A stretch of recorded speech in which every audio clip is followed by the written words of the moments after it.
दोस्तों स्वागत है आपका द एग्ज़ाम पोर्टल पे। देखिए कल मैंने कहा था कि ईएसआई से रिलेटेड एक वीडियो आएगा शाम में, लेकिन क्या हुआ कि कल जो जीते हुए कैंडिडेट थे उनके द्वारा एक छोटा मोटा पार्टी किया जा रहा होगा, तो बहुत ज़्यादा नॉइज़ था, आवाज़ आ रहा था, इस वजह से नहीं बन पाया। आज मैंने कहा था कि एक वीडियो डालेंगे, लेकिन थोड़ा सा किसी वजह से मैं बाहर जाना पड़ा, लेकिन मैंने जो कमिटमेंट किया था इस वजह से मैं अभी गाड़ी में बैठा हुआ हूँ, सोचा एक वीडियो बना दूं। बेसिकली आज बात करेंगे ईएसआई यानी इन्फोर्समेंट सब इंस्पेक्टर का एग्ज़ाम जो कि 6 दिसंबर को होने वाला है, उसके बारे में हम आज जानेंगे।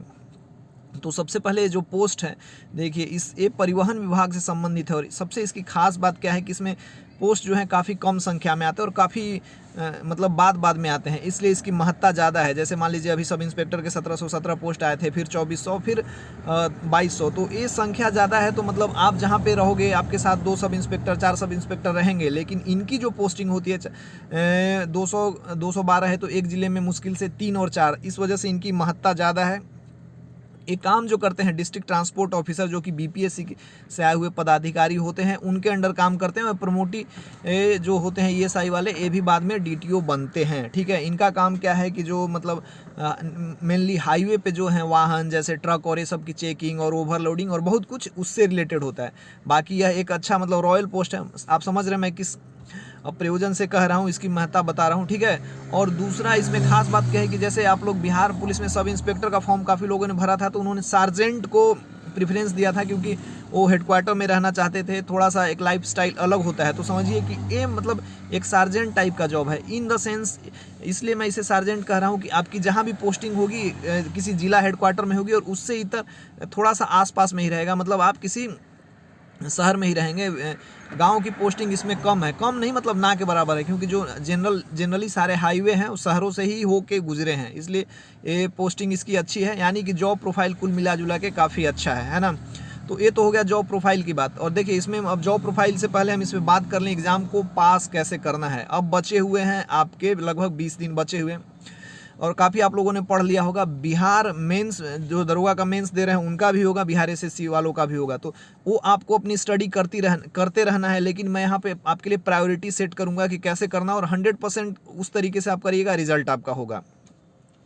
सबसे पहले क्या करना है कि आपको सब देखिए, बिहार का कोई भी अभी जो एग्ज़ाम हो रहा है, यदि उसमें टॉपिक में करंट अफेयर्स है उसके सब्जेक्ट में, तो आपको अब भी फिलहाल सबसे प्रायोरिटी में नंबर 1 देना है करंट अफेयर्स को। करंट अफेयर्स को नंबर 1 पे रखना है। 100% में जो मतलब 25% मतलब 20 से 22 प्रश्न जो हैं आपके करंट अफेयर्स से आएंगे। और इस करंट अफेयर्स में देखिए, जैसे आप हिस्ट्री ज्योग्राफी वगैरह पढ़ते हैं तो आपका पूर्व विज्ञान भी काम आ जाता है, लेकिन यदि आप करंट के पकड़ में नहीं रहते तो 80 to 90% होता है कि गलत हो जाता है। तो आपको करंट अफेयर्स पढ़ना है पहले नंबर पे, एकदम पहले आपके टेबल पे सबसे ज़्यादा टाइम तक ईएसआई के एग्ज़ाम में करंट अफेयर्स होना चाहिए। इसके लिए देखिए ई दृष्टि की एक बुक आती है, मंथली मैगजीन आती है, लेकिन वो समय नहीं है, तो आपको 2 में से एक करना है। स्पीडी का कर सकते हैं या एडुटेरिया का। मैं एडुटेरिया इसलिए एक करूँगा कि थोड़ा सा उन स्टूडेंट्स के द्वारा बनाया जाता है जो अभी इस एग्ज़ाम में लगे हुए हैं या प्रॉपर तैयारी में रहते हैं, तो एक्यूरेसी ठीक रहता है, तो आप उसको पढ़ सकते हैं। एडुटेरिया पढ़िए, नहीं तो दूसरे नंबर पे यदि आपके पास स्पीडी है तो पढ़ सकते हैं, क्योंकि बिहार के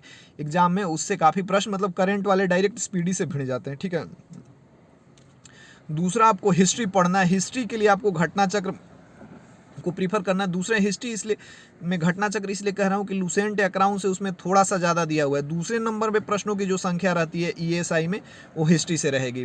ठीक है, तो आपको घटना चक्र पढ़ना है हिस्ट्री का। और तीसरे नंबर पे साइंस को हो सकता है तो आप दूसरे नंबर पे भी रख सकते हैं।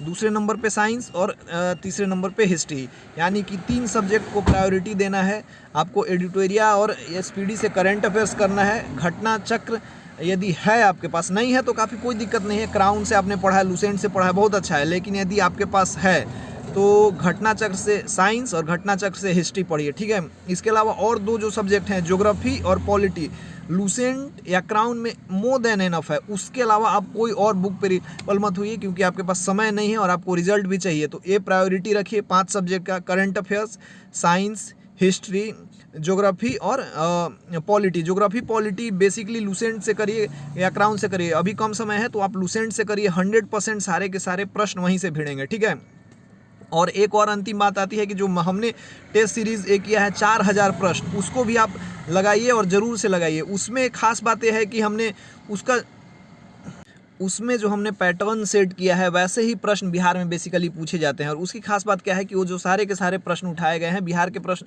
ए से उठाए गए हैं, और अभी एसएससी वगैरह के जो एग्ज़ाम हुए उसमें से प्रश्नों की का रिपीटेशन होता है। और बाकी के जो 2000 प्रश्न हैं उसमें से लुसेंट और क्राउन से टॉपिक वाइज मतलब पेज वाइज देखा गया है कि कौन से प्रश्न इंपॉर्टेंट हैं, तो वो प्रश्न उठाए गए हैं। 1000 हिस्ट्री ज्योग्राफी मिला के मतलब 500 हिस्ट्री और 500 ज्योग्राफी के मोस्ट इंपॉर्टेंट क्वेश्चन, और आगे 500 साइंस और 500 पॉलिटी के जो कि मोस्ट इंपॉर्टेंट है लुसेंट और क्राउन से। तो ये 2000 प्रश्न हो गए, और 2000 प्रश्न मतलब जो है विविध हैं, जैसे प्रश्नों के सेट के फॉर्म में history, geography, polity, reasoning, math. Current हटा दिया गया है क्योंकि करेंट जो होता है आप पढ़ते हो और एग्जाम में आप एक करते हो, तो वो 4000 प्रश्न है उसको भी आप एक बार जरूर से जरूर लगाएं, क्योंकि वो दरोगा के साथ ईएसआई में बहुत इंपॉर्टेंट है। बिहार एसएससी अभी जो सीजन चल रहा है वो उसके लिए हर एग्जाम में है। जैसे एग्जाम होगा बिहार दरोगा का तो उसका हम रुझान हम भी देखेंगे कि जो हमने प्रश्न सेट किया है वो उसका ट्रेंड कैसा है, मतलब उसके आसपास हमारे प्रश्न रहते हैं या नहीं, लेकिन आप उसको लेके एक बार जरूर लगाइए, ये मेरा रिकमेंडेशन है। और इस तरीके से तैयारी करना है ईएसआई का। 5 सब्जेक्ट को अपने हिसाब से क्रमवार कर लेना है, लेकिन करंट अफेयर्स, साइंस और हिस्ट्री को 1 2 3 पे रखना है, फिर ज्योग्राफी और पॉलिटी को लुसेंट से पढ़ना है। इन 5 को ये करना है। मेरे जो सेट हैं उसको आप किसी भी तरीके से ले लेना है, मतलब खरीद लेना है। उसका प्राइस तो 49 रुपये आपको पता ही है।